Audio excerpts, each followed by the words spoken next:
So with this video, we're just beginning unit number 6, which is going to be all about finding antiderivatives. And this first lesson is about something called integration by substitution.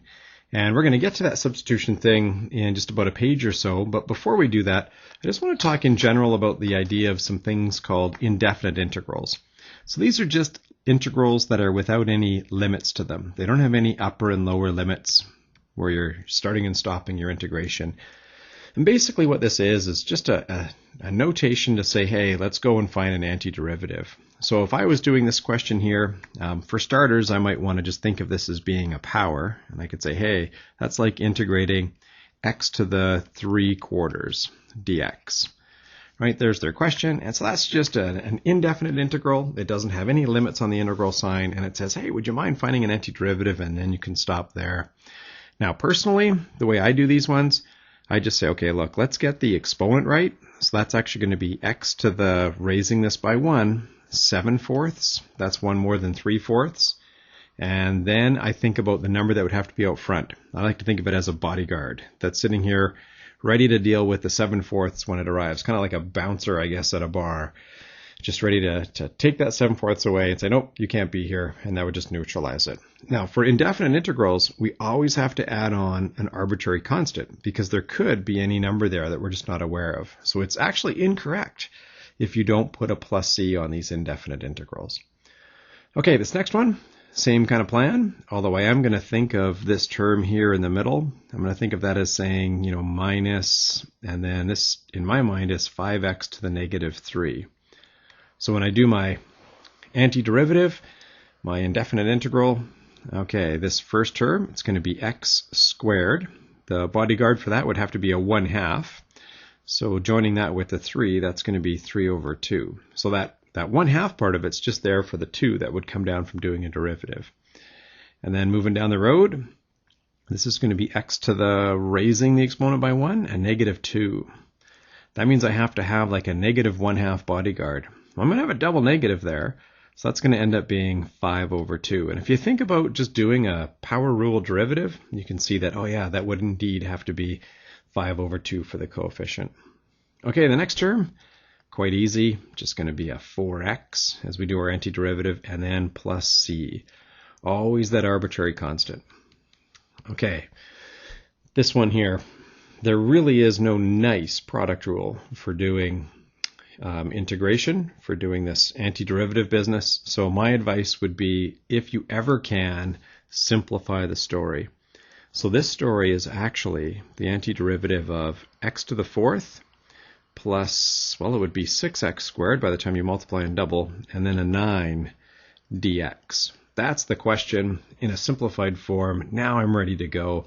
And again, my plan of attack for these, I just get the exponent right first. Okay, that would have to be a 5.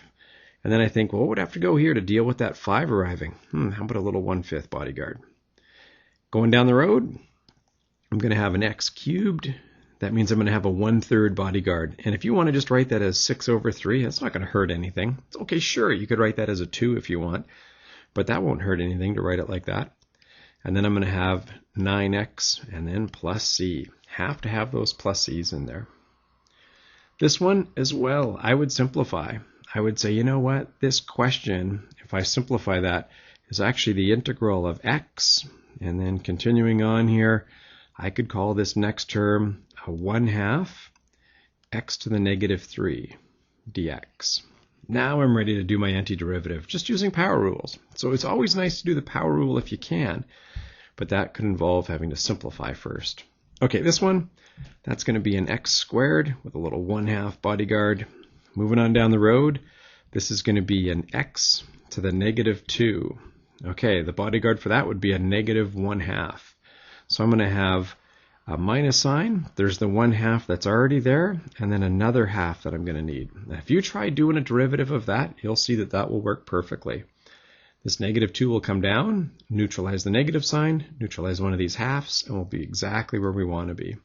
But then you have to say plus c. This one, again, I'm going to simplify it. I'm going to say, hey, here's a nicer question that you could do instead. That's like x to the 1 multiplied by x to the half.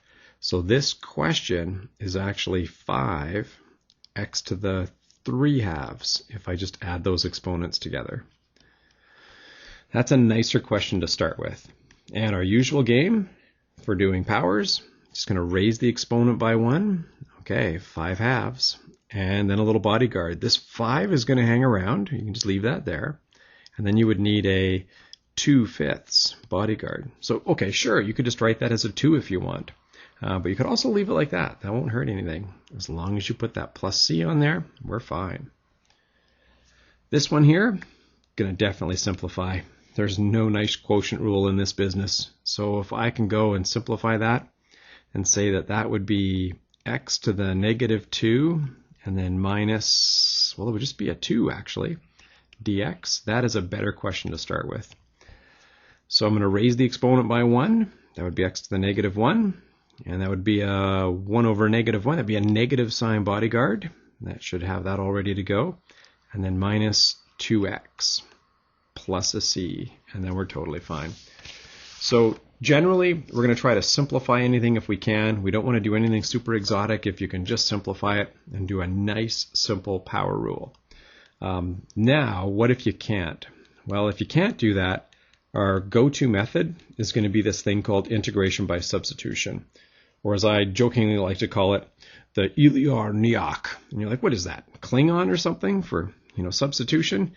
Well, it sounds Klingon, Iliorniak, but it's actually just chain rule backwards. And this is the chain rule in reverse. Officially, the rule written in a black box, sitting in a calculus textbook somewhere, says if you ever see this, not that it'll ever look like that, but if you do, in some way you can cancel out these little dx differentials, and you could say, oh, well, that's just the integral of f of u du. And I look at that and I'm like, yeah, whatever. That doesn't help me at all. So let's look and see what it looks like for this rule to work. And to show you this, I'm actually going to go and do a derivative instead of an antiderivative. So I'm going to start off with this function. It's actually definitely a chain rule story. There's this blob in here, all to the 5th power. And if I was doing a derivative of that, I would say, okay, let's deploy the chain rule. And we're going to say that's kind of like an x to the 5th. So the derivative would be 5. And then you would have this binomial or trinomial 4 x squared plus 2x plus 1 all to the 4th power. Okay, well, that was cheating. I just treated that blue blob as if it was x.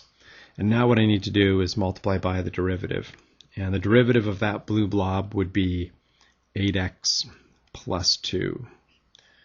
Okay, so that's done. Things are good. Now, how does that relate to what's up there in the top of the page? Well, that would be kind of like doing this. You could say, hey, this stuff in here, that's the u. So this whole thing like this is actually the f of u. And then this part right here, this nice little thing is the du dx. And to be honest, that still doesn't help me. I'm still not totally sure how to attack this problem. So let's look and see what this would be like to do in reverse. We've taken a derivative of this blob to the 5th, and we've achieved this. It's the right answer. So if you ever come across something that looks like this integral of 5 blob to the 4th times the derivative of that blob, we know that it's going to be what we started with just 30 seconds ago, right? That blue blob all to the 5th power. So we're going to try to spot things where you can actually look and say, hey, hang on, I'm seeing some sort of pattern with a blob here, right? It's like a power rule with a blob. And then over here beside it, I'm noticing the derivative of that blob. That's going to be what we're shooting for. So we're looking for some sort of pattern with a blob. Let's call it just a blob pattern. We'll keep it nice and simple. And then multiplied onto the end of that is the derivative of the blob.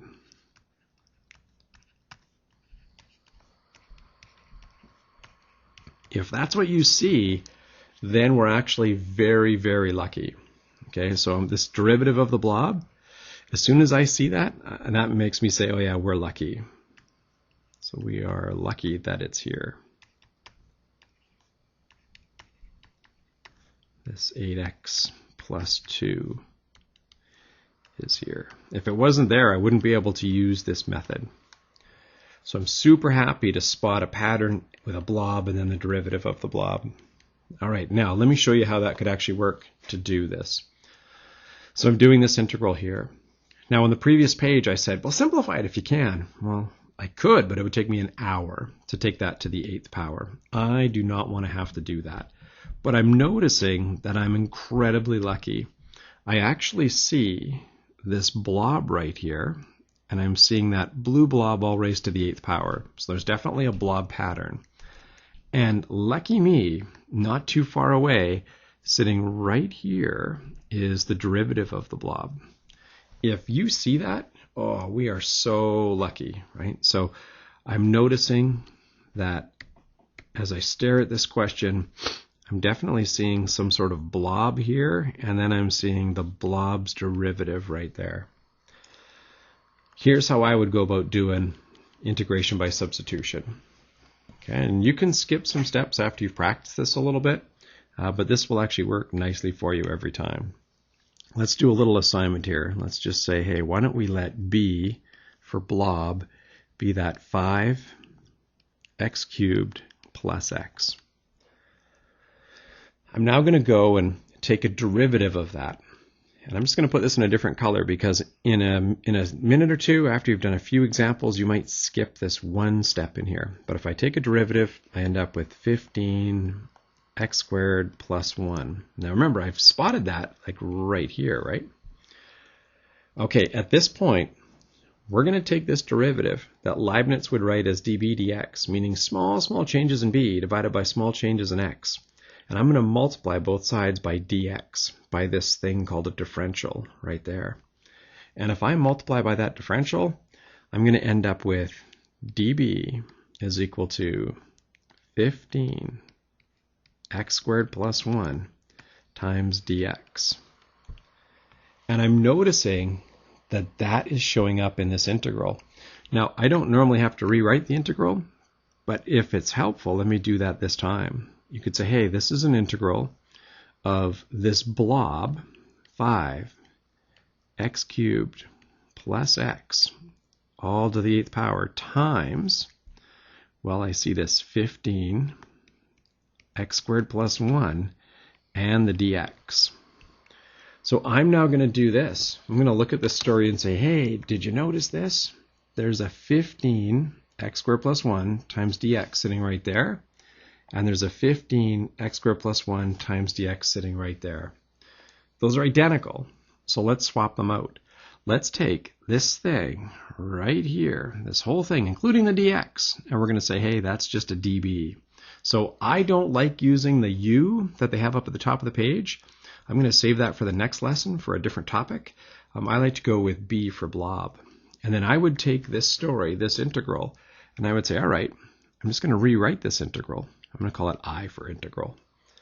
Well, this is the integral of blob to the 8th power, right? Like, there it is. There's this blob sitting right there. So why don't we just call it that? We can say you've got blob to the 8th power. And then all of this stuff that I've underlined in purple, that's just d blob. Well, that integral's pretty darn easy. That one would just be b to the 9th with a little 1/9 bodyguard. Now I'd have to put on a plus c, but that's basically done. The only catch is this question didn't come with b's, it came with x's. So I should go back to x's now. I'm going to say, here's my answer. It's 1/9 times this blob, all to the 9th power, plus a c. So this method of integration by substitution, it only works if you are lucky enough to go and look and see the derivative of the blob hanging around, like this yellow material right there. And you might think, well, that seems like kind of silly to go and make up a method for the odd chance that that would be there. Well, it happens more often than you might think. So it's actually a really, really powerful method to practice, and we're going to definitely do that over the next couple of pages. So what does this say? Find the following indefinite integrals by substitution. So these are indefinite, they have no limits on them, and we're going to definitely have to put a plus c on the end, otherwise it'll be wrong. Okay, well, I'm going to just rethink this question. I'm going to look at their question as being the integral of, well, there's this interesting blob here, 2 x squared plus 5, all to the 1/3. That's what that cube root's all about. And then also hanging around is this x and a dx. I think we're pretty lucky. I'm seeing this pattern with a blob right here. So there's the blob. And then if I can find the derivative of the blob hanging around, we should be good to go. Now, technically, the derivative of the blob is 4x. And I don't totally see 4x when I go and look over here, but it's darn close. So it's going to be close enough for me. And I'm going to say, all right, let's try this by substitution. Here's what I would do. I would say, okay, b, the blob, could be 2 x squared plus 5. I take my derivative of that blob just to see what it's going to look like. And when I do that, I'm going to get db dx is equal to 4x. I'm going to move that dx up to the other side and say, okay, db is equal to 4x times dx. Now that's not exactly what I see. I see x dx, not 4x dx. But I'm just going to take both sides and multiply by 1/4 or divide by 4, whatever you want to call it. And so I could say, hey, that's the same thing as 1/4 db is equal to x dx. Okay, hey, there's that x dx up here as well. You can take it out and put in a 1/4 db. So new version of the question. This integral is actually the integral of a blob to the 1/3 with a 1/4 and a db hanging around. I'm actually going to put the 1/4 here, then the blob to the 1/3, and then the db. So sure, I've kind of split this right here, this 1/4 db. I've kind of split that up a little bit, putting that 1/4 pretty close to the integral sign. And I do that because I know that constants can just float around. So I can take a constant out of the integral sign and say, hey, I don't even want to worry about that right now. Unlike variables, constants can just slide out. Okay, time to do this. Gonna raise the exponent by 1. That would get me to 4/3 with a little bodyguard here. Okay, so the bodyguard for that is going to end up being 3/4. And then there would be a 1/4 there as well. Plus a c. Pretty much finished, except for the fact that I should get back to x's. So I would say, all right, the integral, the answer is going to be 3/16 this blob to x squared plus 5, all to the 4/3, plus a c. That would be my answer for this one.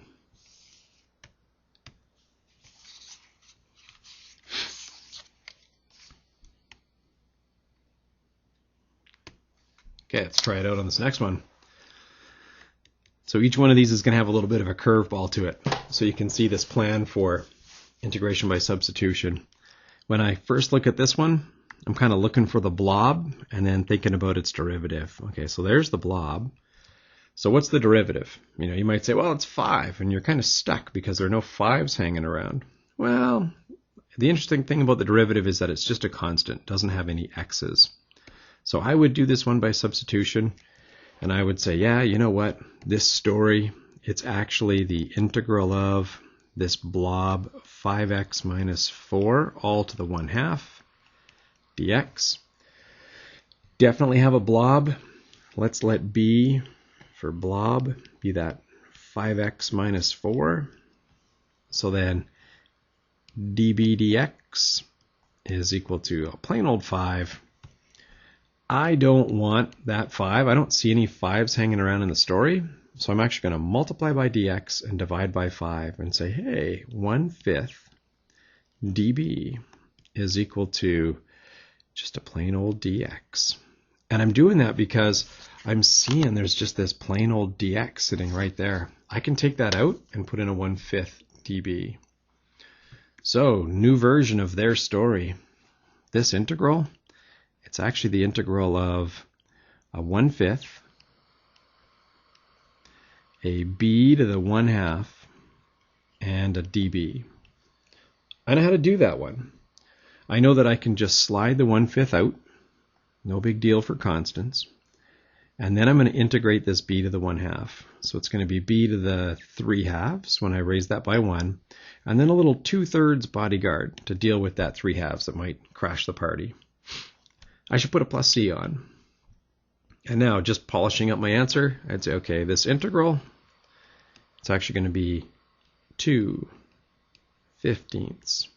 And then your blob, 5x minus 4, all to the 3/2 plus c.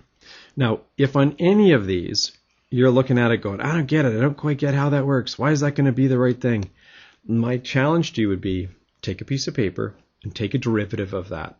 And you'll actually see the whole thing kind of evolve and turn back into the original question of just this root of 5x minus 4. Okay, let's try this one out. The integral of 28 and then this blob cubed. Well, in my mind, I'm kind of picturing that as going to be my blob. And I'm asking myself, do I have the derivative hanging around? The derivative is 7.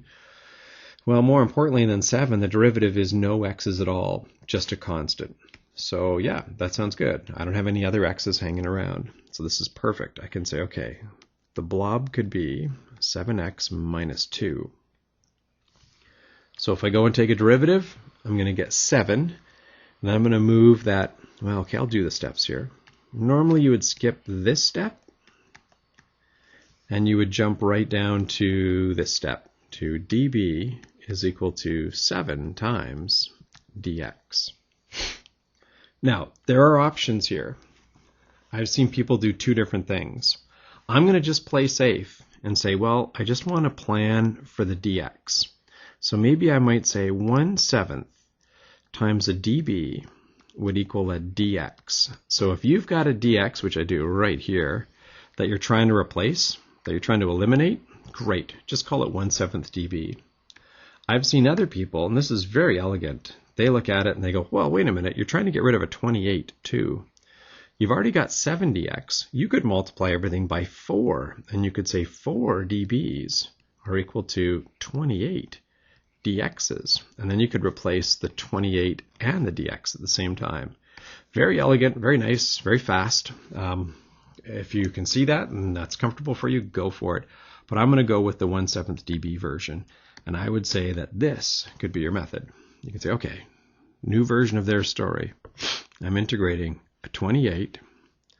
And then there's this blob cubed. Well, let's call that b cubed, because I've already called that b right there. And then for the dx, this is going to come out. And in its place, I'm going to put in 1/7 dB. So that goes in place of this. Okay, well, the 28 divided by 7, that's just a 4. So you've got this integral of 4 b cubed dB. The people that did this option in green would be there right away. Don't worry about the 4. Constants can slide out of integration signs. So now we're here. Now we're going to integrate. It's going to be a b to the 4th. And we're going to need a little bodyguard there for that, a little protective 1/4. So when the 4 arrives and crashes the party, we're totally okay. And this 4 is still hanging around, just spectating, because constants do that. Plus a c. Hey, the 4 and the 1/4 cancel. This is just going to be your blob, 7x minus 2, all to the 4th power, plus a c. Have to put those plus c's on every single time. Okay, let's try a few more. I'm just going to keep doing these until we're super comfortable with them. So this one here, there's definitely a blob going on down there in the bottom. So as a person who's done a lot of these, I would look at it and say, you know, I'm kind of suspicious that this could be a blob for substitution. And I would start asking myself, well, what's the derivative of that like? People would go, oh, well, it's minus 8x. And I'm like, okay, well, don't sweat the minus 8, but it's got an x, just a nice linear term. And so does 3x. So sure, the 3 and the negative 8, they don't match up too much, but those are super fixable. It's the algebra that you've got to get right. So we're super fortunate that this 3x is there, because if it wasn't, we couldn't fully commit to the letter b. But I'm going to do this. I'm going to commit to b. I'm going to say that that blob could be 5 minus 4x squared. Okay, I'm going to start skipping a step here now, right? Instead of saying db dx is negative 8x, I'm just going to write just a db. I'm not going to put it on top of the dx. And then I'm going to say, okay, well, this would be negative 8x. Now let's bring the dx up right away. Let's skip that one step we were doing. Okay, well, is that what you want? Geez, it's close, We've got this x and this dx. I'm happy about that, right? And I see them here. So that's good. They match up. But the numbers don't quite match up, right? I'm kind of hoping for a 3 and not this negative 8 that's there. Well, you know what you could do is just multiply by negative 1/8, and then things would look a little bit better. So I'm going to do that. I'm going to multiply by negative 1/8. And while I'm at it, just to show you that I can, I'm going to multiply both sides by 3. Now, if this is helpful, let me use a couple of colors here. So I'm going to say 3 divided by a negative 8 dB is equal to, so I've divided by the negative 8, I'm going to have a 3x dx. Doing this extra step now will save me one step later. Apparently, 3x dx, if you ever see this, right, that pattern there, that 3x dx, well, I do, I see it right there. It can be taken out, and you can put in this negative 3/8 dB. So that's my plan. I'm going to do exactly that.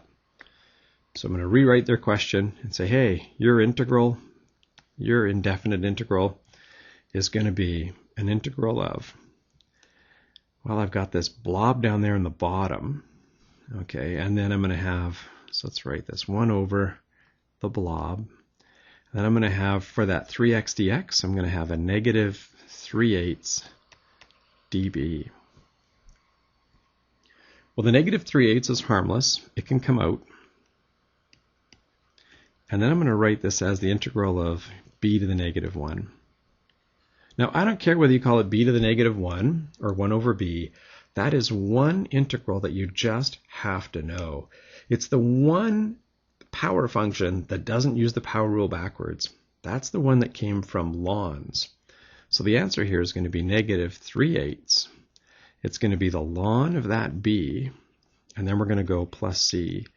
But you must, in these calculus stories, include the option of some negatives in there by making it safe with some absolute value signs. So my final answer is going to be this, negative 3/8, the ln of absolute value bars. They have to be there. Now, what was that blob? 5 minus 4x squared plus a c. And that's the answer for that one. Okay, next one. So, there's definitely a complicated part and a less complicated part. The complicated part looks like it's right here. I'm suspicious that that could be a good blob. So I start asking myself, well, what's the derivative of that? That would be 6x plus 4. And so I ask myself, is there a 6x plus 4 hanging around? And the answer is, well, no, not really, but it's close. Instead of a 6x plus 4, there's a 3x plus 2 and this dx. I think this will work. I think 6x plus 4 is just double that little extra 3x plus 2 that I see. I don't think we're going to have any problems here at all. So let's do this one with some substitution. And we're going to say, okay, let's let that blob be this complicated 3x squared plus 4x. I don't want to say to the third power because then I wouldn't see the derivative sitting there nicely. So don't take too much for this blob, right? I mean, you might be tempted to say, why don't we do this? And the reason why we don't do that is because the derivative would be a disaster, right? It would be 3 blob squared times the other stuff. It's not what you want to do. So don't take too much. This will be fine. That'll be enough to help me do this problem. And then when I go and do my derivative, dB would be 6x plus 4. And let's bring the dx up to the other side. Okay, we're so close, except I don't see 6x plus 4, I see 3x plus 2, but that's just off by a factor, by a nice number, just a half. So 1/2 dB is just as good as all of this mess, 3x plus 2 dx. And I see that. I see this 3x plus 2 dx all right there. All that's coming out because it's all right there. Okay, that's how I'm going to replace it. So let's do it. Okay, getting this thing to work. This integral is the integral of, there's going to be this blob to the -3. And then there's this 1/2, pretty darn harmless, and a dB. So the 1/2 dB comes from here, from us substituting in that in place of 3x plus 2 times dx. That way I don't have to write down this, right? I can put 1/2 dB instead. So I'm fully committing to the letter B. I don't want any more x's. All right, let's make this thing work here. This 1/2 can just slide out. And now let's do the antiderivative. We're going to go B, raise this by 1. That'll be -2. Any bodyguard at all? Yeah, a -1/2. That'll anticipate the -2 coming down from the power rule. And a plus C, of course. So my final answer for this one, I'd say -1/4. And then this blob, 3x squared plus 4x, all to the -2, plus a constant. I always got to add that plus C on there.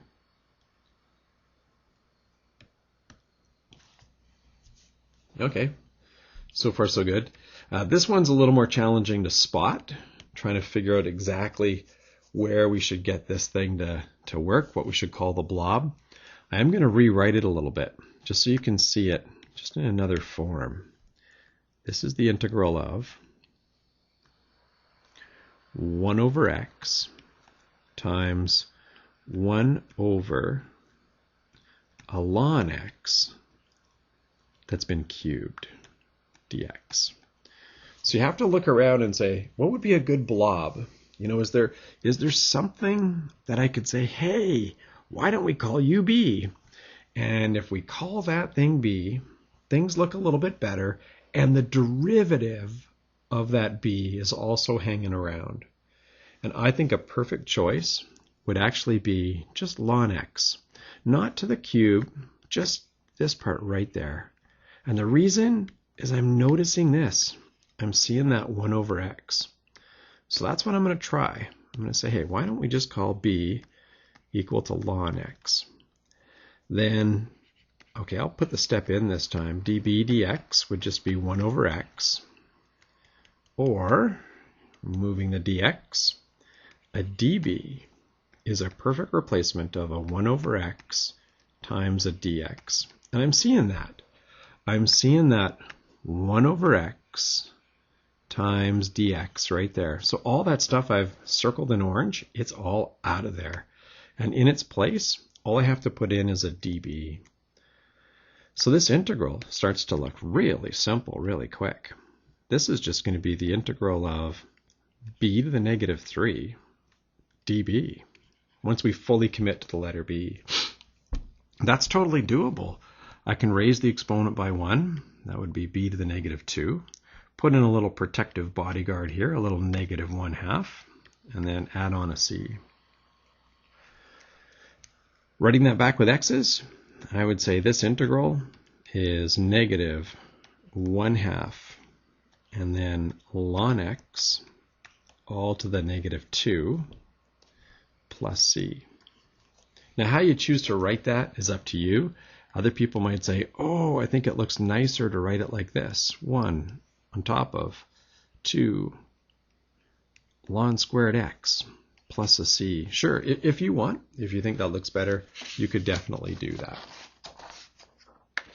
Okay, now so far we've been playing around with these indefinite integrals, these integrals that don't have any limits to them.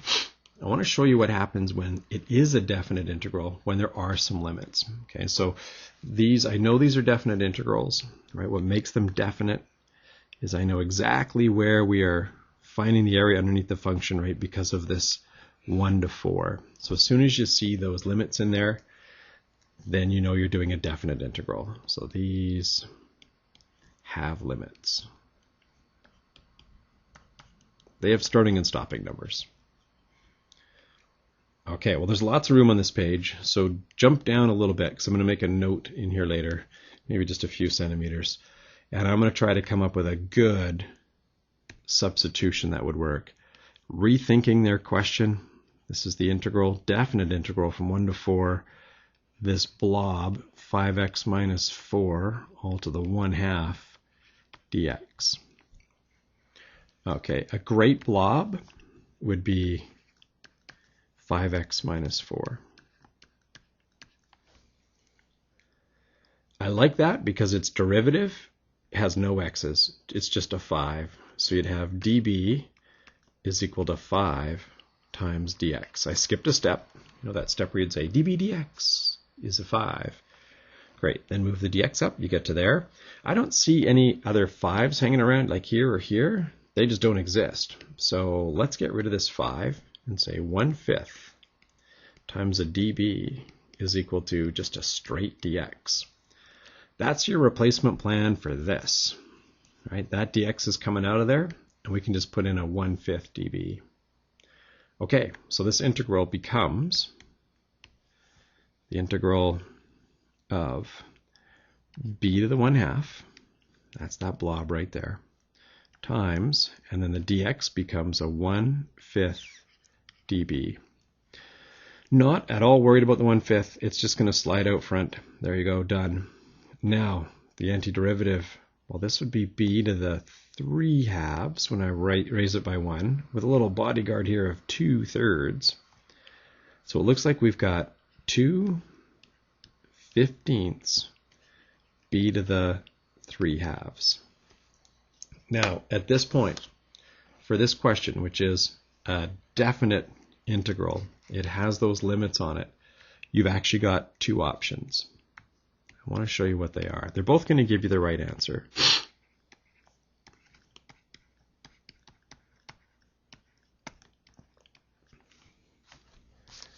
Okay, option number 1, returned x's. You see, here's the problem. And I mentioned that we were going to add something in back up here at the top of the page. It's a good time to do it right now. These limits that are in there, where it says let's go from 1 to 4, you have to be super careful because those limits, those are for x values.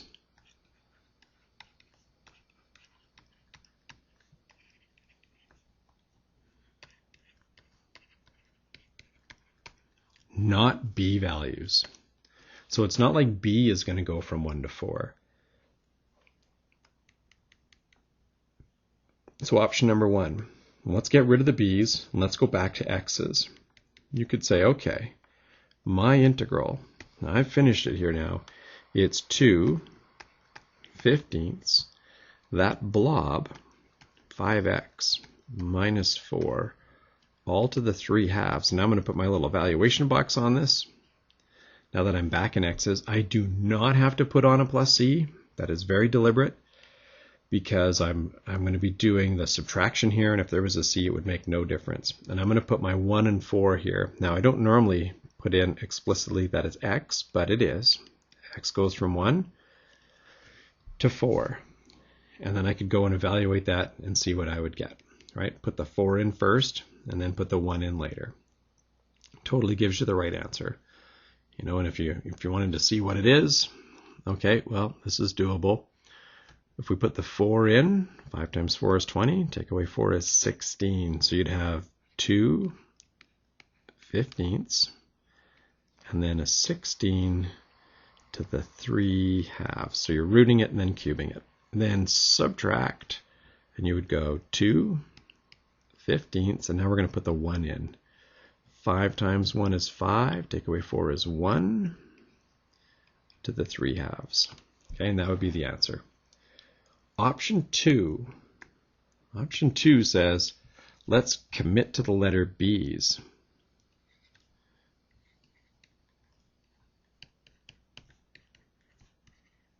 So we have to go and make a little change. We decided that a good blob, our B blob, was going to be 5x minus 4. If you want to stay with B's because you think that this looks pretty nice and simple, then we have to find out what the B values would be when x's are 1 and when x's are 4. So x equals 1 was the beginning of the integral, and x is equal to 4 is the end. Now let's go and see what those convert to. So if x was equal to 1, let's see what b would be. It could be pretty much anything. So if I put 1 in for x, 5 times 1 is 5, take away 4 is, okay, it just happens, it's a coincidence that it's also a 1. That does not always happen.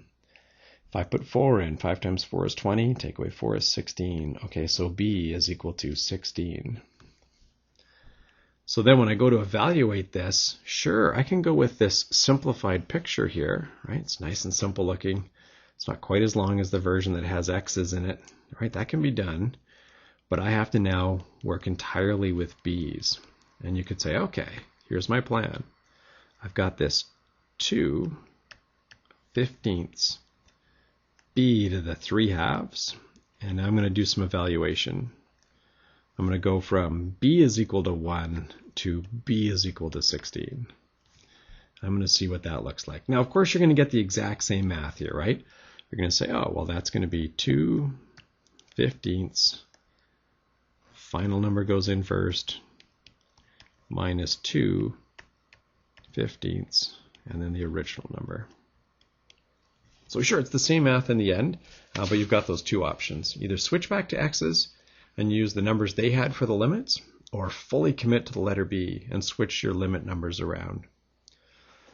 The next page talks about how substitution might look if you're working with trigonometry. So we're back to indefinite ones. These ones don't have any limits on them. They're going to have some plus c's. And if you wanted to, you could rewrite this story a little bit and say, okay, another way to write their question here is this is the integral of, I'm actually going to change the order too. I think it'll help you out a little bit.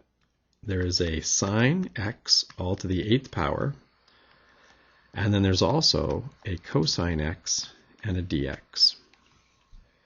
So this is perfect for doing substitution. Here's what I'm noticing. Right here, there's this perfect choice for a blob. I can call that blob to the 8th. And the derivative of that blob is sitting right there. I don't want to call the whole power to the 8th the blob. I don't want to say, well, why don't we let b be all of this, including the 8th power? Because then the derivative would be 8 sine to the 7th times cos, and it's too much. I only want to grab just enough so that I can see the derivative hanging around. And if I grab that much to call it my blob, then there's the derivative, cos x dx, sitting right there. So that would be perfect. Let's go for it. We can say that the b could be sine x. And if we do that, then db would be cos x times dx, just bringing that dx up to the other side. How perfect is that? Because that's sitting right there, right?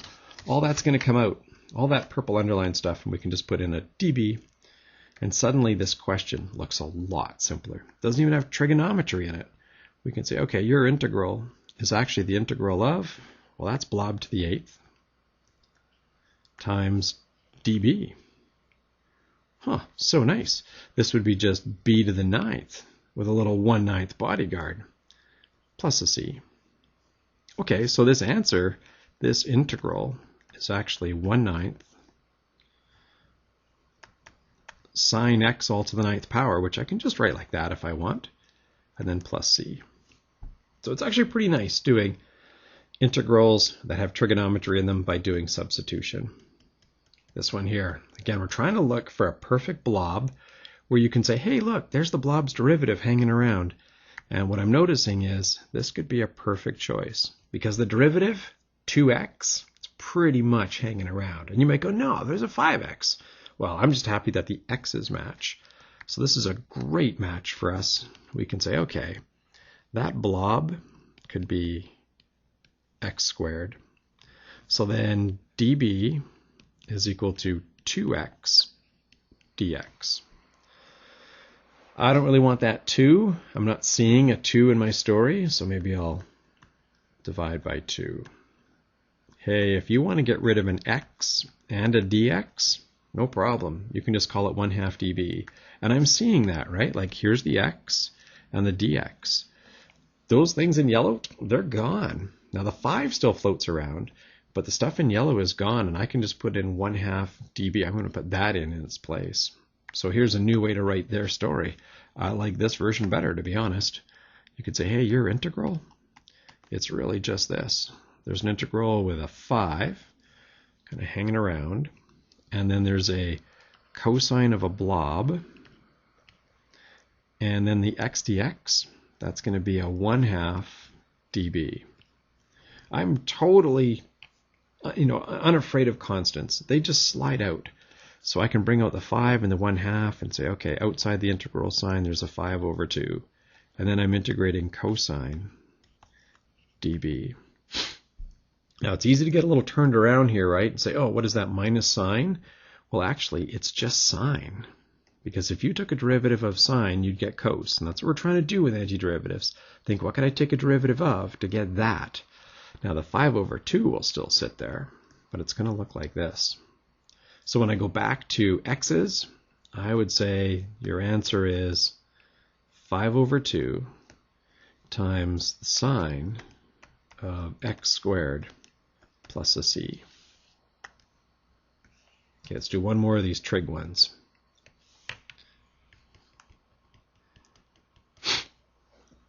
This one here, this one's a little tougher to spot, but it is doable. A couple more here on this page, actually. This one, the x squared is kind of the tip-off, right? You can look at it and go, well, wait a minute, there's the derivative right there, 2x. So yeah, it's a good call to let this blob just equal x squared, because then the derivative, dB, would be 2x dx. Awesome, because I'm staring at that 2x dx and I wasn't too sure what to do with it. Okay, well, let's rewrite their story. This is the integral of the 2x dx, no problem, that's just a dB, but I'm going to have a 1 all over cosine squared of b and then dB. And at first glance you might go, whoa, well, how am I ever supposed to do that? And when you write it that way, it's hard to spot it. But what if I write it like this? Secant squared b dB. So I'm asking myself, what can I take a derivative of and get secant squared? And that's when I go, oh, wait a minute, I know something that does that. Tangent actually does that. So this is actually just tangent of b plus a constant. Now, the question really wasn't about b's, so I should change it and say, okay, here's my final answer. The tangent of x squared plus a c. So yeah, a cosine squared in the bottom is actually doable, as long as we recognize that that's just secant squared and we know that that's the derivative of tan. And speaking of tan, here's a neat little question. See if we can find the integral of tan x. Well, you know, another way to write that, just from doing some trig identities from Math 12, this is the same thing as the integral. Hang on, I just lost my mouse here for a second. There, I think it's back. So this is the same thing as the integral of sine x divided by cos x dx. And I'm going to see if I can come up with a plan for that one. Now this one, it is a little technical. You kind of want to make a good call for your blob here, because the derivative of sine is cos and the derivative of cos is sine, but I want to be able to see the derivative hanging around right nearby the dx. So I kind of want to be able to look at all this and go, hey, maybe that's the derivative of a blob.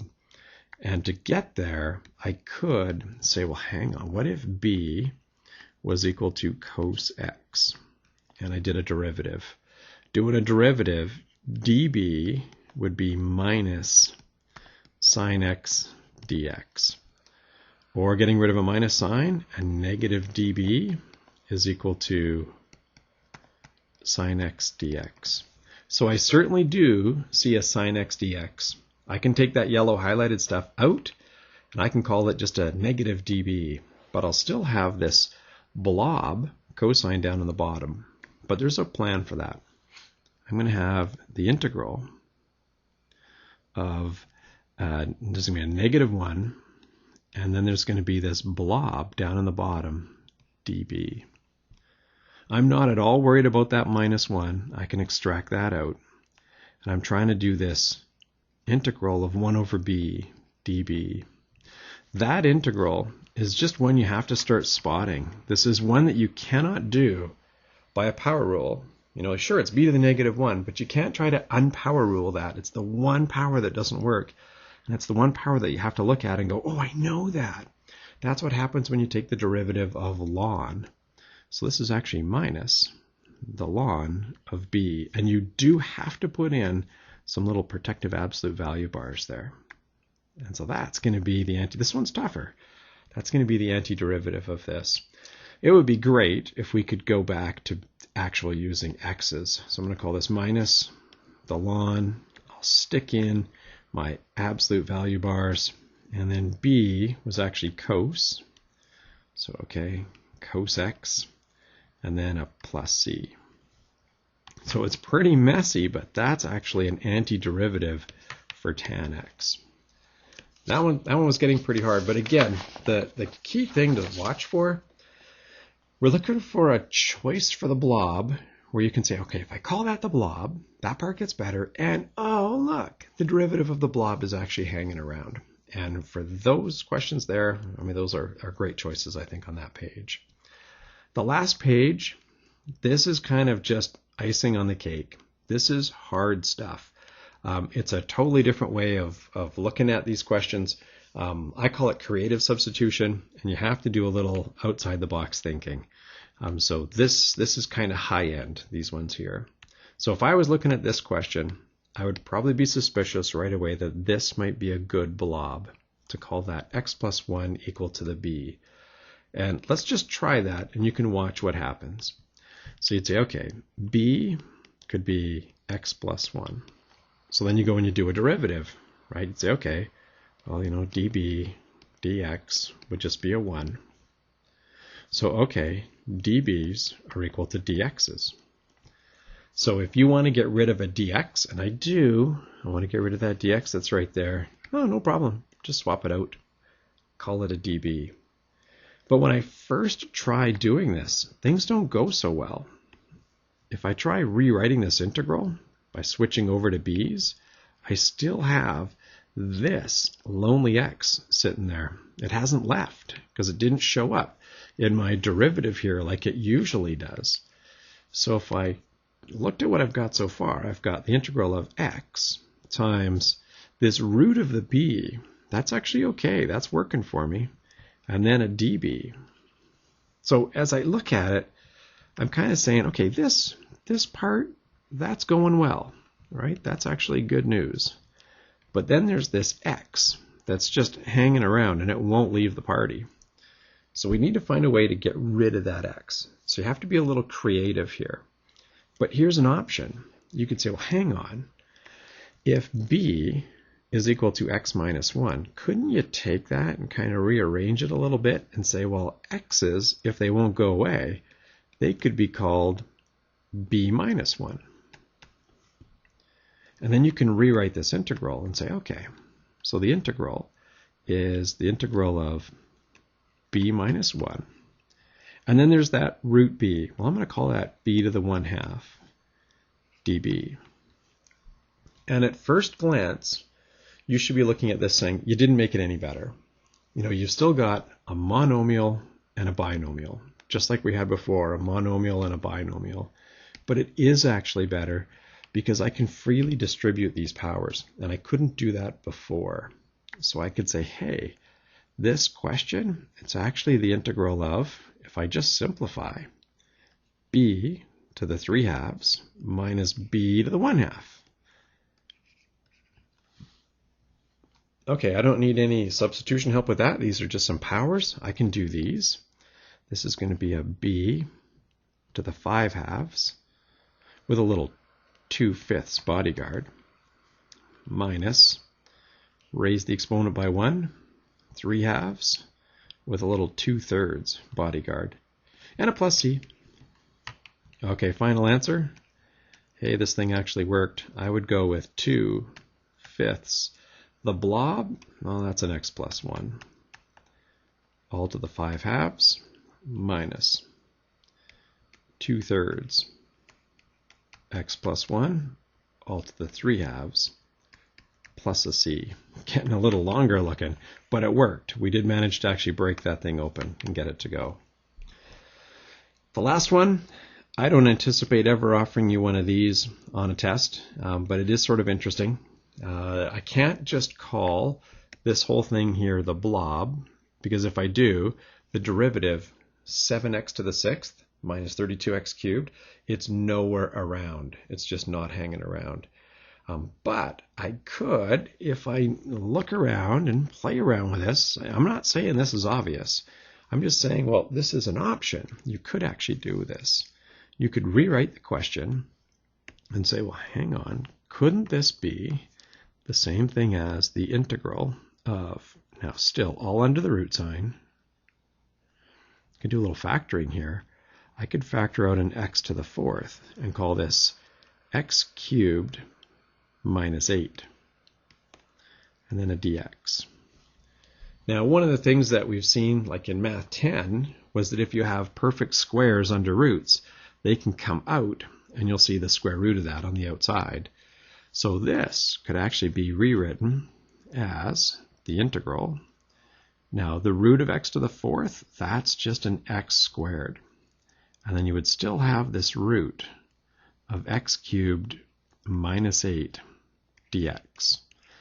Now we're in business.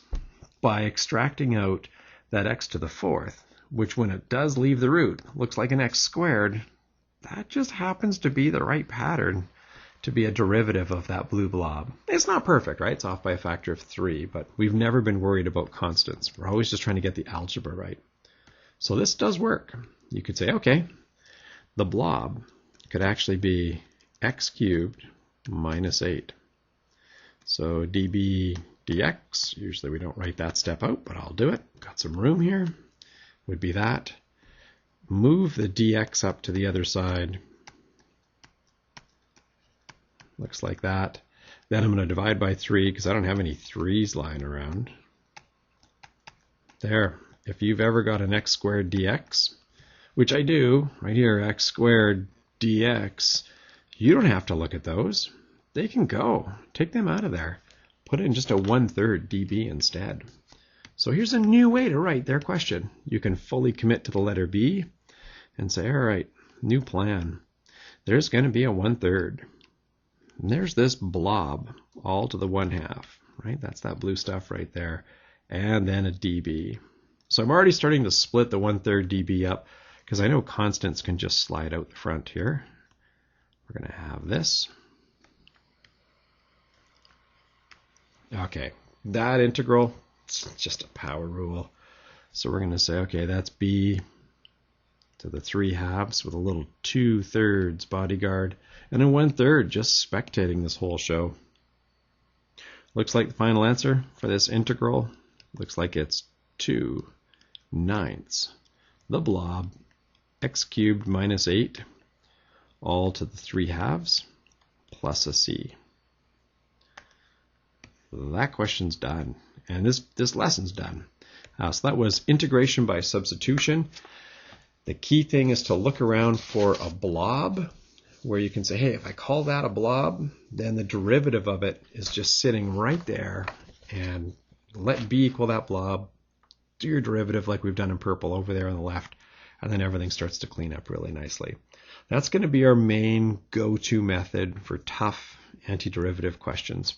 Next day, we're going to look at an optional topic called integration by parts. It's actually not part of our course, but it's definitely something you'll do in university. So we'll cover it, but this substitution method is our main tough way of doing antiderivatives.